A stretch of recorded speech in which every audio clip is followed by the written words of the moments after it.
Welcome to the Winners Win podcast, where we highlight awesome people in Kansas City and their secrets to success. I'm your host, Jaime Simpson. I'm the Chief Operating Officer of Net Standard. At Net Standard, we manage technology so you can manage your business. Today's guest is Brad Carlson, CEO and founder of Empirical Prime, a serial entrepreneur, magnetic multi-business opportunist, and strategic leader. Hi, Brad. Thanks for joining me. Welcome. You Thanks found for having us me. down here. That's Yeah, good. the space is beautiful. Yeah, it's fun. This is actually Lily and James' space, and so I just get to borrow it. So it's Love fun. it. Yeah. Well, they have all their stuff here, and then they don't have to drag it out to my space, so it works. Makes great. a lot of sense. That's right. So, well, thank you for joining the podcast. We try to talk to Kansas City business people about things going on. So we're going to spend some time talking about you and your story and your success. But before we start, I like to ask everybody what a memorable failure in your life was. In my life. Yeah, it can be anything. It can be when you were a kid or something in business, or it can be totally just something that sticks out to you as a time that you did not win, that things did not go well. Yeah, I mean, I think there's a certain point in your childhood, right, where everything is, you're almost oblivious to whether you're winning or losing, right? And then all of a sudden it clicks in your teens. I would say the biggest challenges when I was a teen, I played football. I was amongst kind of that group. Yeah. Had a lot of bullying going on in my high school. So in my eyes, I had a few years of losing where a lot of unfair tactics kind of being used, right? And yeah, so I would say that's the first kind of recognition of it. That's rough. Yeah. Yeah, to be in an environment where you'd think that you'd be more focused on the game and the objectives and it's interesting, yeah, because like you would think like, as children we all go through different phases as we go through these environments, right? Depending on how we're brought into it by our parents. And yeah, this really drove my life going forward because, my mom as a child always said, it is what it is, you have to move forward.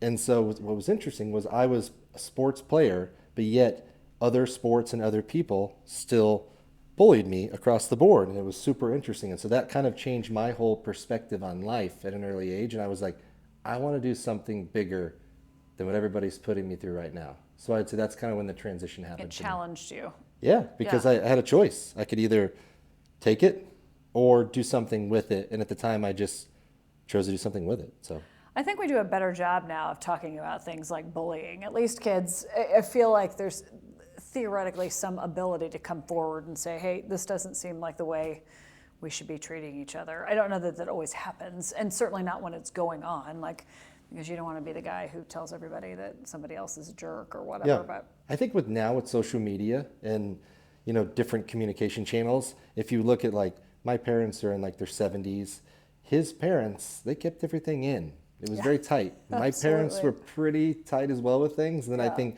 things started loosening a little bit with the past couple generations. And I think it's almost a little bit out of hand with the social media with some of the younger generations coming up now, where it's like we're putting a little bit too much out there. But yeah. Oh, there's a lot out there. That's for sure. That's for sure. I heard this morning on the radio that TikTok is talking about putting a 1 hour limit on TikTok for kids under 18. I just heard that on the news today. I thought that was interesting. Yeah, I don't have kids yet, but I think it'll be interesting to see what the waters look like to navigate when that time comes. Well, it's just something to look forward to, I guess. Yeah. That's right. So, Brad, for those of us who don't know you very well, why don't you tell me a little bit about your background and sort of how you got to doing what you do now? Yeah, so I'm from Kansas City originally, a little town up north called Kearney. Grew up in a home building family, was very blessed to be kind of on the job sites at a super young age. Got to see the good and bad of small business, and ended up kind of going to school. I played football for a couple of years, ironically, in Central Missouri State, and that was great. But when I was kind of done with that, a really close friend of mine, we kind of fell into buying and selling commercial trucks. And so on the weekends, we'd come back to Kansas City, have those trucks kind of built out, refurbished, and we did really well. And so that was kind of the start of kind of my career. And everything that I learned from my parents and the small business side of things, it was priceless as I kind of took my own journey forward. with kind of starting my own business. How does one fall into commercial buying and selling commercial trucks? Yeah, so best friend, his family leased movie set equipment in California and New Orleans. It's a crazy industry. Picture they're shooting movies, all the trucks and trailers that go with it. We would help buy those trucks and trailers, and in the background of one of the photos was a FedEx style truck, UPS style truck, and he said, you guys should buy that truck. I bet you'll make some money on it. So he kind of bullied us into doing it. We did it and turned the first one within, back then it was a couple months, and did really well with it, and then just kept cycling more and more trucks through. We were like 19 at the time. So what do? You buy them and then you paint them so they're not FedEx trucks anymore? Yeah, Did you just sell them the way they were, or how does that work? Yeah, so the business today is almost a 16-and-a-half-year-old business, and really what it does is we take trucks from large leasing companies, refurbish them, and refit them for secondary use, and there's a tremendous margin associated with it. So back then, when we first started out, we might have had 1 or 2 trucks. Every time we'd sell those trucks, we could double it. So by the time we were out of school, we owned 50 trucks, and a lot of money involved with it. And so we did really well. So we were kind of like spinning deals in between classes, coming back in the weekends that people could be setting it up for a FedEx contractor. And that's the first business we started. Wow, that's crazy. What an interesting business to get It's not a thrown sexy into. one for sure. It's not one of those ones you're like, I want to go do this. It's just like we fell into it and really exploited the niche. Well, I can't imagine. I just, so many people, and my children included, you go to college to hang out and have a good time. And like the fact that you were doing business deals while you were at college and you saw the opportunity is really interesting. That's really fun. Yeah. So we had a lot of ideas in between. At a certain point, his family had a small business, my family had a small business, and we started buying and selling these trucks, and our parents didn't like it. And so at a certain point, we're one of the stories where it's like, my parents and I didn't get along so much to the point where I didn't talk to them for 3 years with this whole incident. So, oh my gosh. Yeah, so I had a challenged start for my whole career, and I really didn't have a choice but to succeed. So it was a different dynamic. It wasn't, oh, go try this. It was, I don't have another option. I've already chosen this path.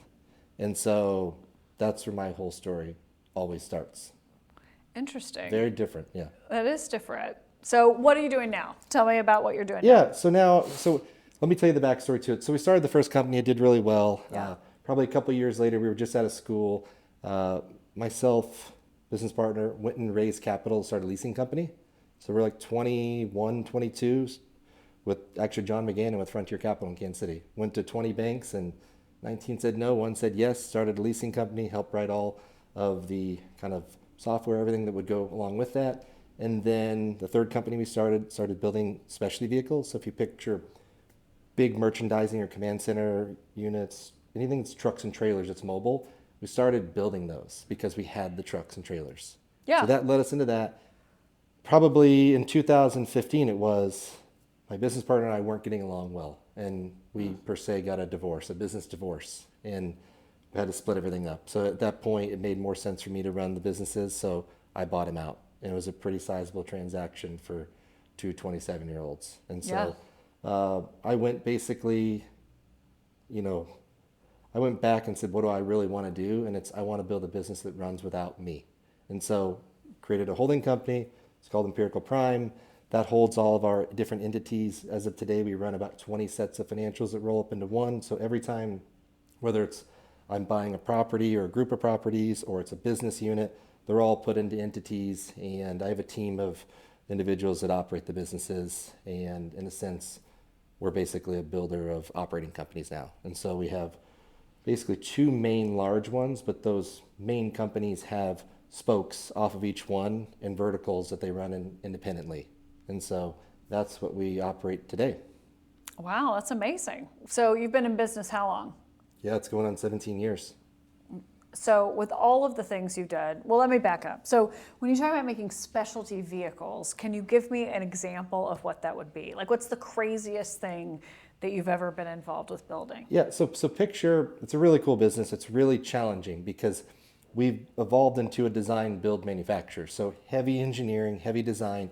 If you picture, let's say, a sports team, like the local women's soccer team. Yeah, they wanted to go mobile. So we designed and then manufactured. The Teal Mobile? Yep, that's us. So I got in with the Chicago Bulls when I was probably 22 years old, and I've built for 20 sports teams since. So once you get one going, that's the verticals I'm talking about. So you get inside a vertical and it's like we roll with it. And so with me, I always wanted to be the best. And so we have very good margin associated with our builds, and I want to be the best. So we had to really evolve into being this heavy design oriented business. So picture marketing units, merchandising units. If Tamara Mellon, for example, she's a co-founder of Jimmy Choo Shoes. They wanted to go mobile and take their products out to the Hamptons. Well, they couldn't do that by buying a brick and mortar. They built this giant, beautiful truck that we designed out and represented their brand. And so it could be marketing, merchandising, command centers. So it could be Kansas City Police or Kansas City Health Department. We'll build out those units, and then all the way to movie set units, anything you can think of across the board. If it's big, we design it. And so in our space, we're known as like the Bentley Rolls Royce. We're very, very expensive, and we have the longest warranty in the country. So out of all the states in the U.S., we build the highest end specialty vehicles out of Green Valley, Missouri. I was going to ask, Yeah. do you build them here in Kansas Yep, City? it's in Kansas City. So we have all of our site is in Green Valley. We have 65,000 square foot. A lot of the employees are off-site, but that's where we do our manufacturing. And we can only build a limited volume per year, and we're very proud of that. Wow, that's amazing. What an interesting business. Yeah, it's a fun one. Well, so obviously you're buying and selling businesses all the time, right? So is there an industry you haven't been in yet that you're interested in trying? I think for us, we're going to stick in the manufacturing side. We haven't sold a business ever. We usually hold all the businesses that we create. And so now what it ends up being is more like sub-entities of the manufacturing side, because that's where our strength is. I understand most of the facets of the business really, really well. So if you look at marketing to sales to finance, in our case, we have design, engineering, manufacturing. I understand those very well. I've had to give myself a self-taught course and basically a PhD in small business. To date, we've done about 300 million in revenue. And so I learned everything on the fly. I didn't learn it from school. And so, yeah, we will stick to the manufacturing kind of dealership space. That's who we are going forward.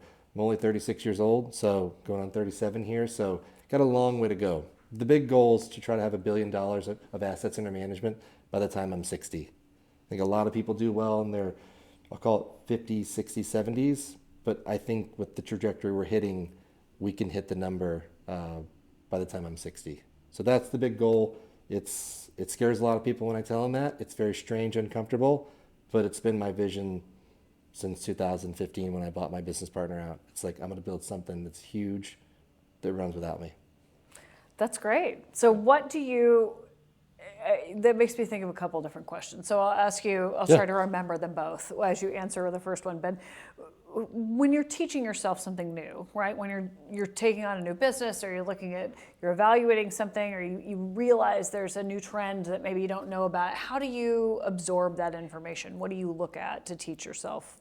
Yeah, so I mean, I think entrepreneurial spirit is this thing people talk about, right? And I think a lot of times it's overly used. Like for me, like I don't like the word entrepreneur. I look at myself as like I'm a business builder, so I'm a builder of things. But I use the word entrepreneurial spirit because so many people have it, but yet they get paralyzed. And so for me, it's just we always go above all else, go. You have to get started and you have to design it and figure it out along the way. You can't just sit there and be paralyzed. So for people that are starting out, it's like, you might have the greatest idea in the world, but if you don't go try to execute it, you're not going to know how to evolve that. So everything that I've done has been based on starting something. Start it, then go, then evolve it, and it's beautiful where it ends up. But not drowning in the sea of opportunity is another big, I have a giant quote that says, don't drown in the sea of opportunity, because everybody does.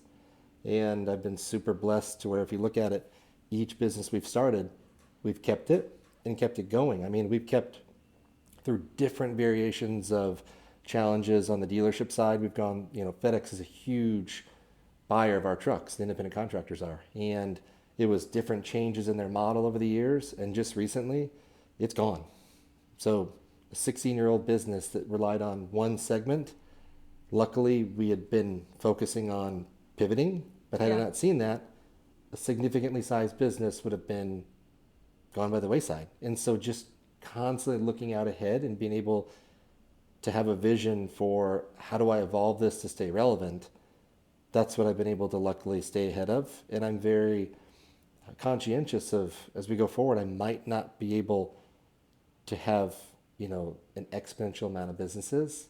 However, I just want to make sure the ones that we do have are very focused and they can keep relevant with their clientele bases. So that is a fear of mine. Now, have we been able to overcome it? Yes, but at a certain point, the team has to overcome it instead of me being the one that overcomes it. So we're kind of going from like this I stage to a we stage. And that's where we're at right now in this big transition.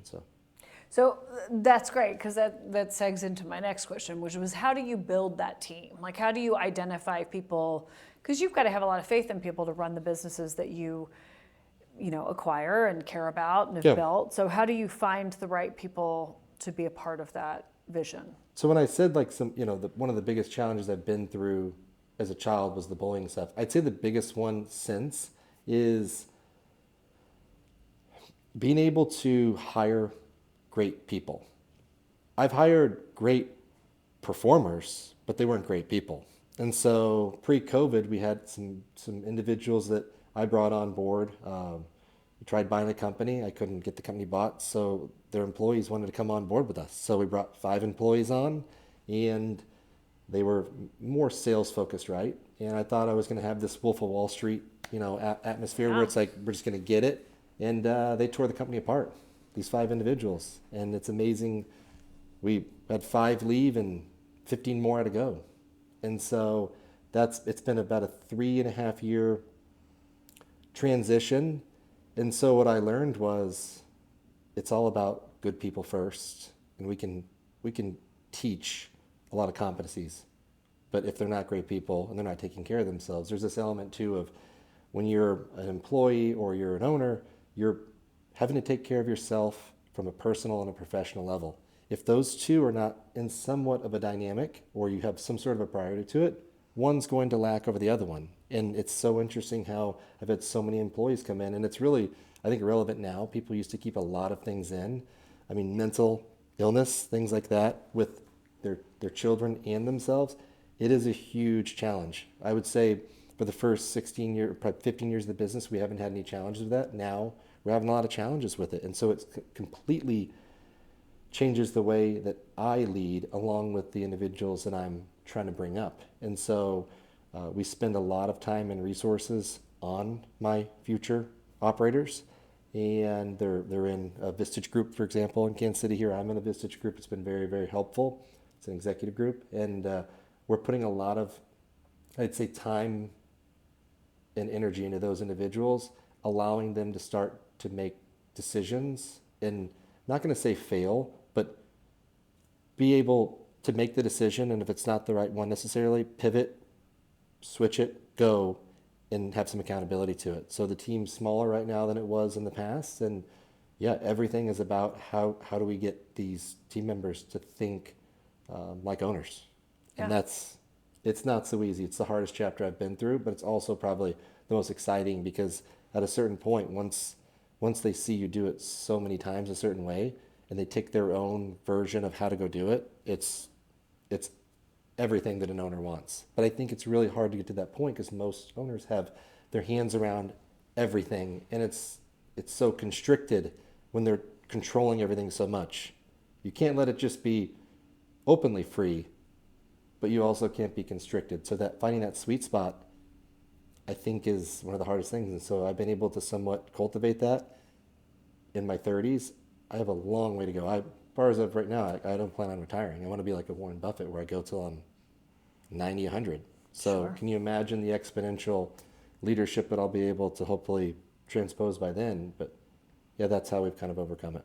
Yeah, I think I was just having a conversation yesterday about organizational growth, and of course there's all sorts of theories around it, but I've always thought that one of the bigger challenges at different stages of growth, because companies tend to sort of peter out at 1 million, and then it takes something to get them to the next level, and then there's sort of a cliff at 10 and 50 and 200, and we were talking about it's because the way you run the business is different at that level than it is at the next level, and then a lot of times it does involve the entrepreneur or the owner being able to take that step back, right, and identify that there are things that you have to let go of and let somebody else manage and do and think through and process, because the longer you stay directly involved with it, you can't scale that. You can't scale a person, you can't scale yourself. So you've got to be able to invest in all those different things to get past that hump of growth. Yeah.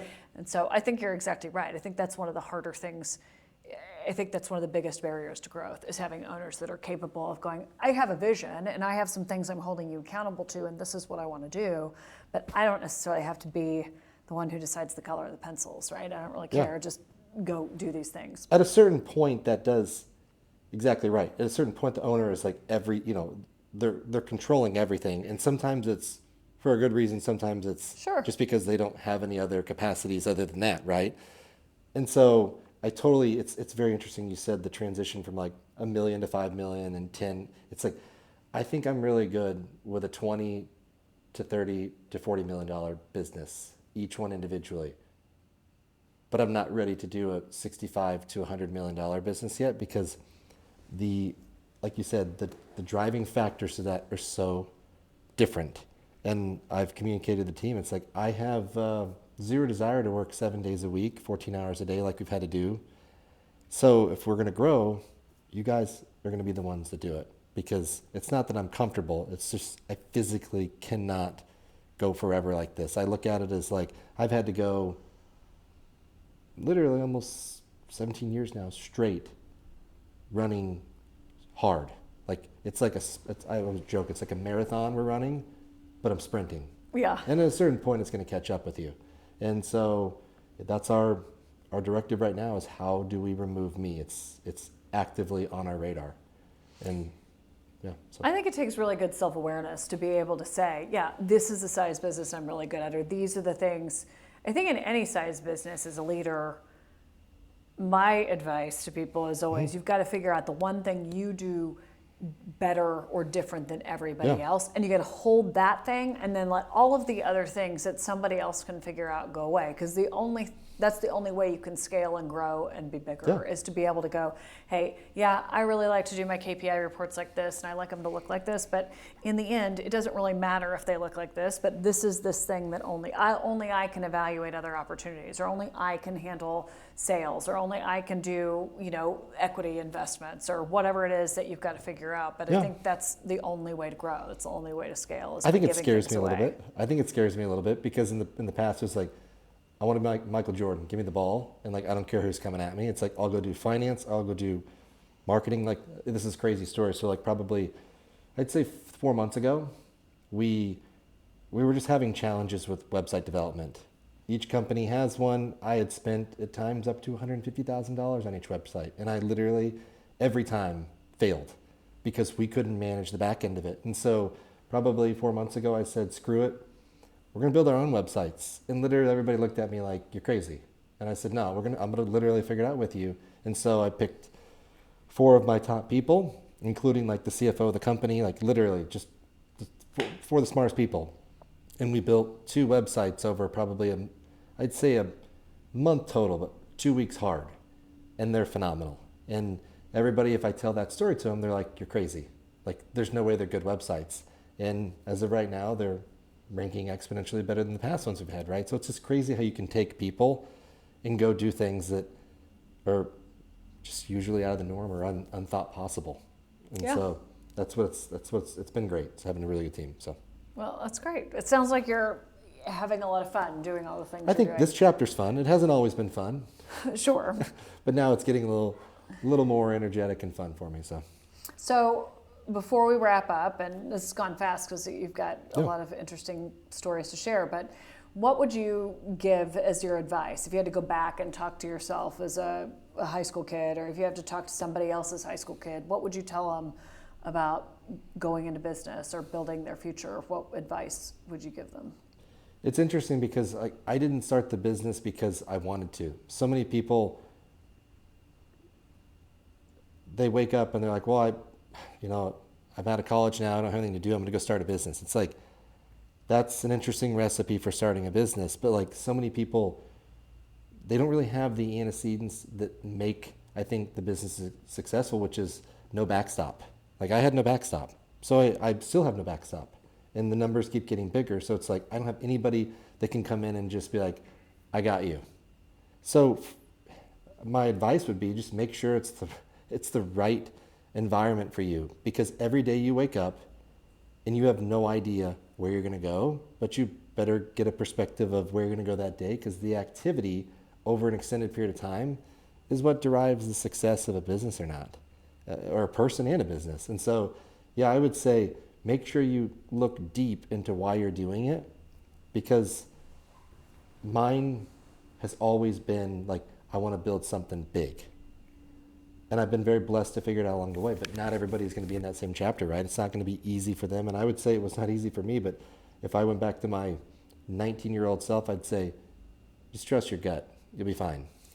That's great. Yeah. So that's what I would say. I love it. Trust your gut. That's good. Well, trust your gut is a good way to live through a lot of things. So that's good advice. Well, thanks, Brad, for being with us. I appreciate it. Thanks for having me. Okay.